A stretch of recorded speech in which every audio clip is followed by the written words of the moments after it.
Welcome to the REI Foundation Podcast, where we cover all the steps and strategies to make your real estate dreams a reality. Now your hosts, Jason and Pili. Hi, everybody. Welcome back to the REI Foundation Podcast with Jason and Pili. We are introducing our new day. This is Monday, so we're doing Multifamily Mondays with Kevin Dowling. Welcome back, Kevin. Thanks for having me. Good to be here, guys. Awesome.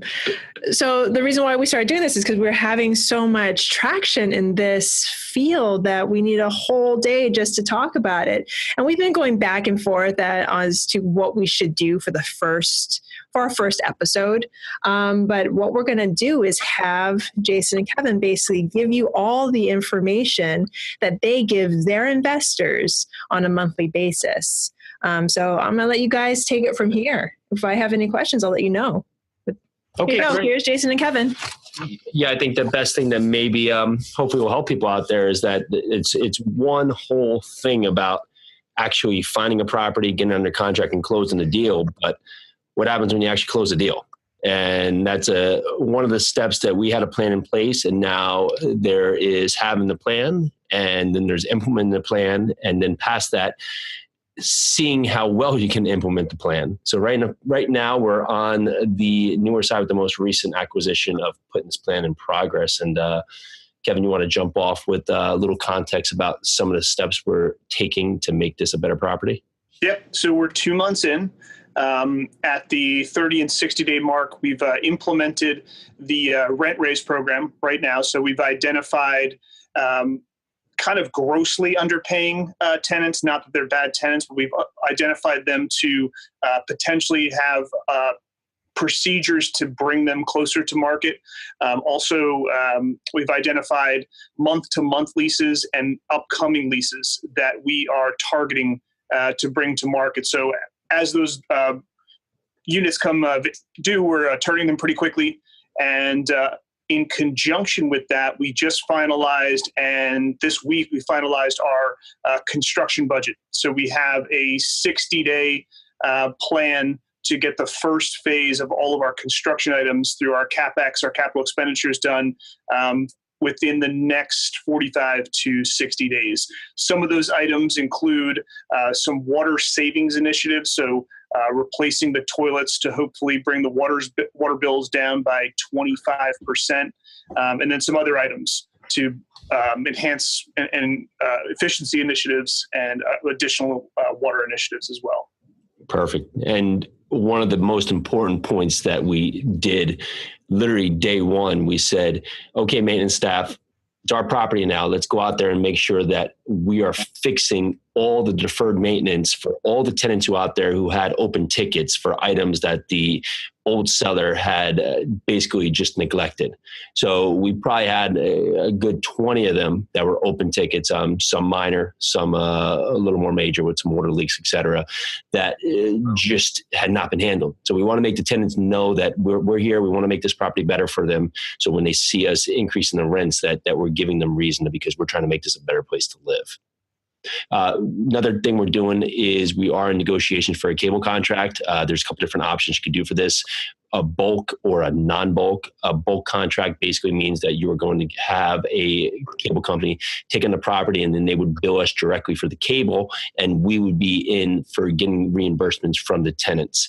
We are seeking, based on the class of property and that our tenant base basically likes to have just one rent bill, we are seeking a non-bulk, which in that option, it would be direct that we would have the one cable company have their cable just for the entire building, but the tenants would pay directly if they wanted to service to the cable company.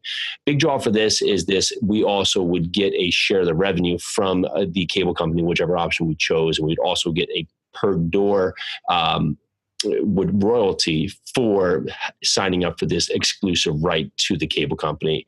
So we're still in negotiation for that, but that's one of the main things that we're really targeting on just to add some value to the property. And one of the additional items that we're targeting that's unique to this property is a storage component. So that should hopefully give us an additional revenue stream. We have pretty good size storage areas or just open areas in the basement. So what we're doing right now is building out 10 storage units as kind of like a pilot program to see if we can get those quickly rented out somewhere in the range of $35 to $40 a month in addition to the rents per month. And then once we get those first 10, we probably have room for 40 total storage spaces. Wow. Yeah, that'd be great. It's a great revenue stream. Yeah, and it just came up that we were down in the basement inspecting a few of the boilers, some of the mechanicals, and the maintenance guy who was on site prior to us taking over, who is no longer there with us, as to our choice, had used this primarily as a wrestling area for him and his friends. So there was wrestling mats over there, but there was a massive amount of storage down there. And once they actually got all of their junk out of there, you have a space that we just had to figure a way to utilize this. And this came up to a different context. We've seen this work on other properties in the area, not relatively close to us, but now this allows us to use it for our tenants, but also open and expand this to all the other 600 units that are basically right around our property. Yeah.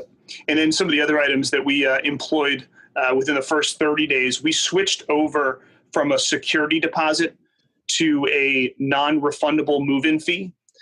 Also non-refundable pet fees as well. So additional revenue streams as the tenants are moving in. There were also tenants that had existing pets in place. So when a new tenant moves in, they're paying a pet fee to move in, but also an ongoing monthly pet fee per pet. So just additional revenue streams per unit.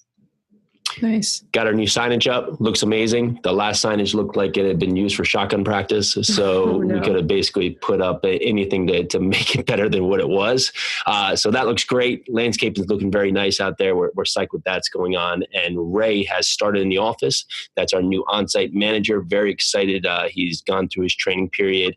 And the office was so large prior, it was actually split up and had 2 additional rooms, a bathroom, and a kitchen to it.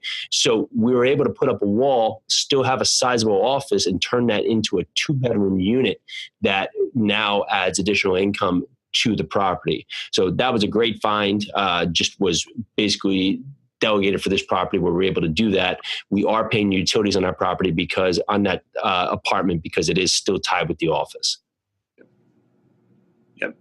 And one of the big items on our construction budget I think we're excited about is the replacement of the boilers, which will be done within the next 60 days also. So that should bring, we're installing 80 plus efficiency units, 2 boilers in 2 of the buildings.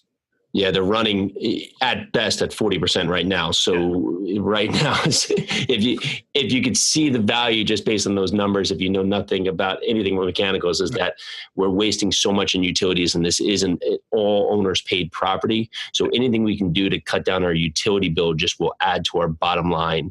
And that goes from just going into low flush toilets and changing out the boilers, make them more efficient. We're looking at some green initiatives that we've talked about before that we're still working on that plan with the city. It's work in progress because we're on the newer side. There's not many other people in the area implementing these that are not basically ground up construction. So we're still working on them to make sure we have the best plan to implement this with the city and also with the property. We'll talk about expected lease ups because, of course, with implementing rent raises, we expected that we were going to have some uptick in vacancy, just as is parallel with when you're increasing rents. And for this, we're having an uptick in vacancy, which is fine as we're basically correcting this, but we're able to stabilize really our income level because the rents across the board have increased. So we're not really seeing a dip in the income we have coming in. And now we have 5 applications coming in. So our vacancy is going to decrease rapidly now over the next, we'll say 2 to 3 weeks. Yeah, our target time period to be fully stabilized is probably about 18 to 24 months. So on top of Jay's point, what we're trying not to do is turn all of the underpaying tenants over at once, which would significantly spike vacancy and obviously drop occupancy. So we're trying to institute a program that over a certain amount of time will kind of rotate the tenants and slowly potentially bring some of the tenants up to market, not at the jeopardy of kind of the vacancy rate and the occupancy rate, I mean. Yeah, the important factor is that these are not necessarily, it's just because they're paying low rent doesn't mean that they're a poor tenant. They were just offered lower rent. So, tell me anybody out here who's listening that just was offered lower rent that said, oh, no, I should be paying more. So when we're given the option, hey, guys, this is what the market is going. If you literally walk across the street, this is what you're going to be charged. And we have the same property type. Everything's the same about the properties. So we're basically bringing this to market. We would love to still have you as a tenant as long as you've been up with your payments and everything's been going satisfactory as we want it, and give them the option to basically have the rent bump, or then we would have to go to market and then they would have to choose their route. Anything else? I think that covers it. Cool. You want to talk about any of the good data we got pulled up about the market? Yeah, I think we're excited because when we started negotiating this deal over a year ago at this point, we were underwriting the deal solely on actuals, no pro forma underwriting at all. And the negotiation process took about 4 or 5, close to 6 months actually. And what we've noticed from the time that we got the offer accepted, not just from the time we started negotiating, but from the time we got the offer accepted to closing was another 90 to 100 plus days. And what we noticed during that time frame is on actuals, the rents jumped up a little bit, but also the market improved. Both the asking and effective rents jumped up a little bit too. So when we closed on the property, we were already ahead of the game. So being able to kind of see that progress over the past year, and only owning our most recent acquisition for 2 months now, and seeing how far we're ahead of the game is pretty exciting. Yeah, it's great. That's all exciting stuff, guys. Thank you so very much for coming back on the show, Kevin. Again, this is Multifamily Mondays. And every Monday, we're going to have something about multifamily, large multifamily investing. So please come back if you want to learn. And, if you like what you hear, please give us a shout out, hit us up with a review on iTunes, or look us up on Facebook and give us a review there. We would also love some questions. If you have questions about multifamilies, we can't necessarily say we're going to have all the answers, but we are surrounding ourselves with a lot of great people who we figure that we can definitely find the answer for you. Yeah. Anything else, Kevin? That's all. Thanks again for having me, guys. No problem. Again, this is Jason, Pili, and Kevin with Multifamily Mondays on the REI Foundation Podcast. Thank you so much. Grateful to you. Bye. Bye now. Hi, everybody. Pili here from the REI Foundation Podcast. Looking to rev up your wholesaling or house flipping business?